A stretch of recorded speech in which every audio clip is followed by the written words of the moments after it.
नमस्कार, आप देख रहे हैं आज तक। आपके साथ मैं हूं सईद अंसारी।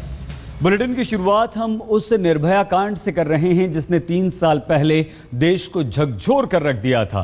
और इस वक्त जो तस्वीर हम आपको दिखा रहे हैं, ये वही तस्वीरें हैं। आज माता पिता एक बार फिर से इंसाफ की गुहार लगा रहे हैं, इंसाफ की आवाज़ लगा रहे हैं। जंतर मंतर से सीधी लाइव तस्वीरें हम आपको दिखा रहे हैं, क्योंकि नाबालिग दोषी को छोड़ दिया गया है, उसे रिहा कर दिया गया है और 4 ऐसे हैं जिनकी फांसी पर रोक लगा दी गई है। तो कब मिलेगी उन 4 को फांसी, और कब एक बार फिर से इस दोषी गुनहगार को, जो कि नाबालिग था अब बालिग हो गया है, उसे फिर से गिरफ्तार करके सलाखों के पीछे डाल के उसे भी फांसी के फंदे पर लटकाया जाएगा। आज इस केस में एक ऐसा बढ़ाव आया जिसने हमारे कानून के भोतरेपन की पोल खोल कर रख दी है। निर्भया से दरिंदों की तरह रेप करने वाला आरोपी नाबालिग होने के चलते रिहाई पाने में कामयाब हो गया है।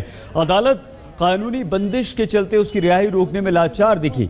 निर्भया के लिए इंसाफ की मांग इस आदेश के बाद अब और तेज हो गई है, तो देश की संसद में भी हलचल दिखने लगी है।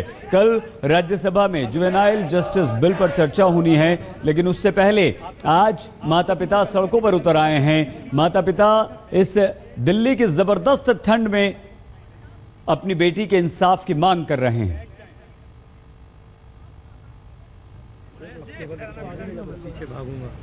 ये तस्वीरें हम दिल्ली के जंतर मंतर की दिखा रहे हैं, और ये महिला जो छोटे से बच्चे के सिर पर हाथ फेर रही है, वो निर्भया की मां है, जिनकी बेटी अब इस दुनिया में नहीं है, लेकिन वो अपनी बेटी के इंसाफ के लिए लड़ रही हैं।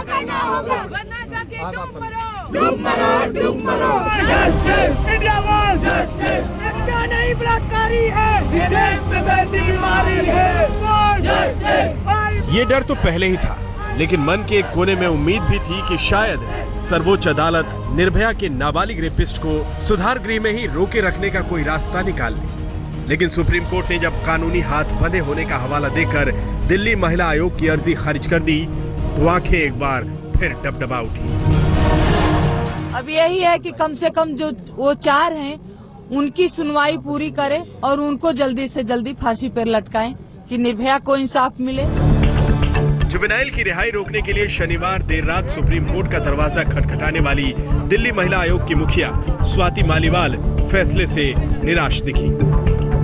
और मुझे लगता है कि इस देश की राज्यसभा ने आज इस देश को बहुत बड़ा धोखा दिया है। अभी तक वो कानून पेंडिंग पड़ा है, वो पास नहीं कर रहे हैं, और अब मुझे लगता है कि महिलाओं को सड़कों पे उतरना पड़ेगा मशालें लेकर। लेकिन निर्भया मामले में सड़कों पर हो रहे प्रदर्शन और सुप्रीम कोर्ट के फैसले के बाद अभी हमने कहा, अरुण जेटली जी ने कहा कि सारे इश्यूज को आप छोड़ करके, क्योंकि ये सड़क पे इसको लेके बेचैनी है, समाज में बेचैनी है, हमें सारे इश्यूज को इस वक्त पीछे रख करके और इस पर आज चर्चा करनी चाहिए। लेकिन उन्होंने चर्चा नहीं की।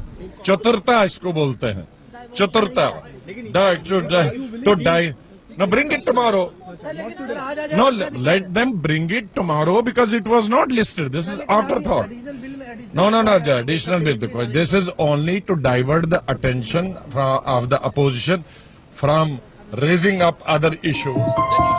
काश एक दूसरे पर दोष लगाने की जगह कानून बनाने वाले लोग इस मसले पर एक हो पाते, तब शायद कानून के हाथ बंधे होने की कसक नहीं रहती।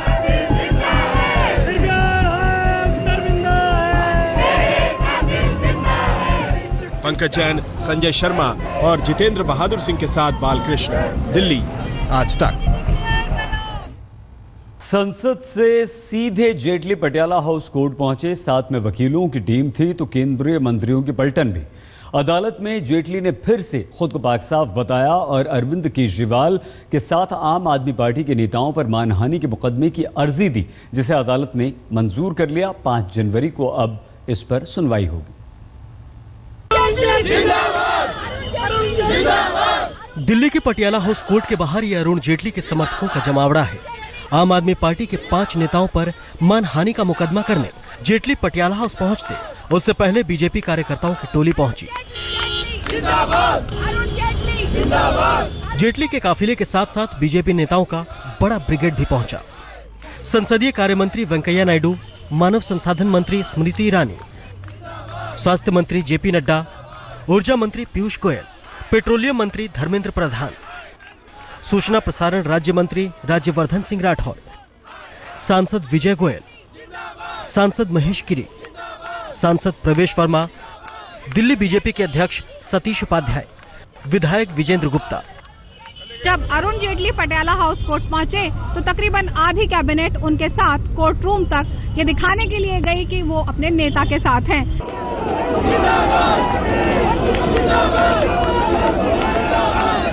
जेटली के इस शक्ति प्रदर्शन में बीजेपी के तमाम सुरमाओं की तस्वीर दिखी और कीर्ति आजाद के हमले से होती किरकिरी के बीच बीजेपी की एकजुटता भी दिखी। चीफ मेट्रोपॉलिटन मजिस्ट्रेट संजय खगनवाल को दी अर्जी में अरुण जेटली ने खुद को बेदाग बताया। जेटली के वकील ने कोर्ट से कहा, डीडीसीए से फूटी कौड़ी नहीं ली, अपने पद का कभी फायदा नहीं उठाया, यहां तक कि कानून मिलने वाले भत्ते भी नहीं लिए। केजरीवाल और दूसरों ने मेरे खिलाफ गलत आरोप लगाए हैं। मेरी छवि को नुकसान पहुंचाने के मकसद से ये सब किया गया है। 15 दिसंबर से 20 दिसंबर कल तक की जो जितने भी इनकी प्रेस कॉन्फ्रेंसेस और आपके जितने ये अक्यूज हैं, इनके सारी प्रेस कॉन्फ्रेंसेस, ट्विटर अकाउंट जो मीडिया में आई हैं, जनरली इलेक्ट्रॉनिक मीडिया और प्रेस में, उसको मद्देनजर उनकी सारी एविडेंस रखी गई है और उसको मद्देनजर रखते हुए डिफेमेशन का केस बनाया गया। कोर्ट ने जेटली की अर्जी मंजूर कर ली है, सुनवाई की तारीख भी तय कर दी है। तो उधर आम आदमी पार्टी ने भी नया मोर्चा खोल दिया है। जो भी उनको कानूनी लड़ाई लड़नी है लड़े, सड़क पे जो हमको लड़ाई लड़नी है आम आदमी पार्टी की, वो लड़ाई जारी रहेगी। किसी भी तरह से इस भ्रष्टाचार को दबने नहीं देंगे। यानी कि डीडीसीए के बहाने दिल्ली की सियासत एक बार फिर उबाल मारने लगी है। कुमार विक्रांत के साथ संजय शर्मा, दिल्ली आज तक।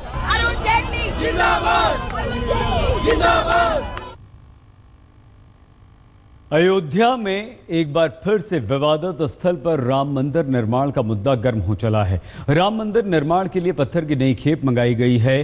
राम जन्मभूमि न्यास कह रहा है कि मंदिर निर्माण का वक्त आ गया है और मोदी सरकार बनने से इसके शुभ संकेत मिल रहे हैं।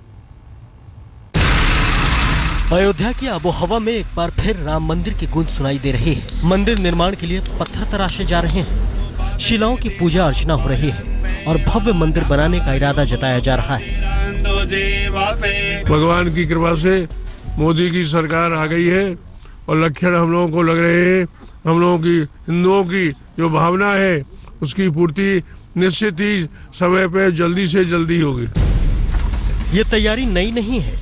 2007 से राम मंदिर निर्माण के लिए पत्थर तराशे जा रहे हैं। तो सवाल है कि हालात में ऐसा बदलाव आ गया कि महंत नृत्य गोपाल दास जैसे वीएचपी नेताओं को राम मंदिर बनाने की उम्मीद दिखने लगी। जहां तक अयोध्या विवाद के दूसरे पक्ष का सवाल है तो उनकी तमाम उम्मीदें अदालत पर ही टिकी हैं। परंपरा को तोड़ते हुए महाराष्ट्र के शनि सिंगणापुर मंदिर में एक बार फिर से महिलाओं ने पूजा करने की कोशिश की। क्या महिलाओं को पूजा की अनुमति मिले? देखिए हमारी ये रिपोर्ट। शनि शिंगणापुर मंदिर पर रविवार को उस वक्त बवाल मच गया जब 4 महिलाएं शनि महाराज की पूजा के लिए पहुंच गईं। सुरक्षा कर्मियों की नजरें बचाकर चारों महिलाएं कुछ सीढ़ियां चढ़ने में कामयाब हो चुकी थी, लेकिन तभी एक सुरक्षा कर्मी की नजर पड़ी और उसने उन्हें रोक दिया।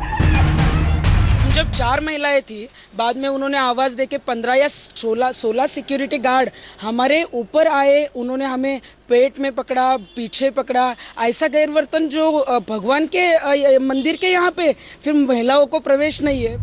पुणे की रण रागिनी संगठन ने चेतावनी दी है कि अगर 8 दिनों के भीतर मंदिर में महिलाओं को प्रवेश नहीं दिया गया तो 400 महिलाएं वहां पहुंचेंगी और प्रवेश लेकर ही दम लेंगी।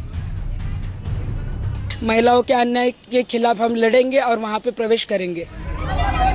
महाराष्ट्र के अहमदनगर जिले में स्थित शनि शिंगणापुर मंदिर में महिलाओं के तेल चढ़ाने पर पाबंदी है। कुछ दिन पहले एक महिला ने शनि शिंगणापुर मंदिर में पूजा की थी, जिसे लेकर हंगामा मचा हुआ था और इसके बाद मंदिर परिसर का शुद्धिकरण हुआ था। पंकज खेलकर, पुणे आज तक। यहाँ पर आप कीजिए बस थोड़ा सा इंतजार, कुछ ही देर में जब हम लौटेंगे तो आपको बताएंगे तेलंगाना के मुख्यमंत्री क्यों कर रहे हैं एक बड़ा यज्ञ। आप बने रहिए हमारे साथ, देखते रहिए आज तक।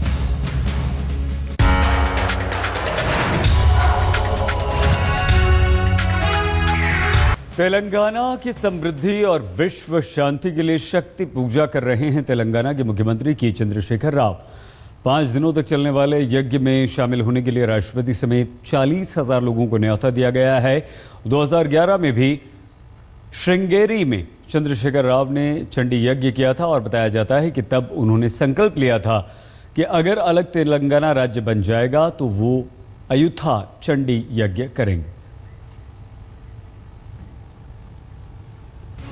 यहां पर आप कीजिए बस थोड़ा सा इंतजार, कैसे कोटला से कोर्ट तक पहुंचा DCCA विवाद, ये बताएंगे हमारे स्पोर्ट्स एडिटर विक्रांत गुप्ता। बस सबसे कुछ ही देर में आप बने रहिए हमारे साथ, देखते रहिए आज तक।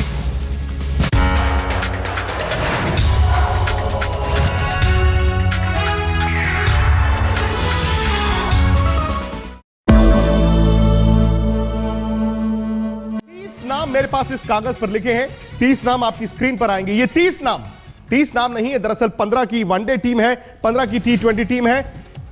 बड़ी खबरें हैं आज। सबसे बड़ी खबर ये कि वर्ल्ड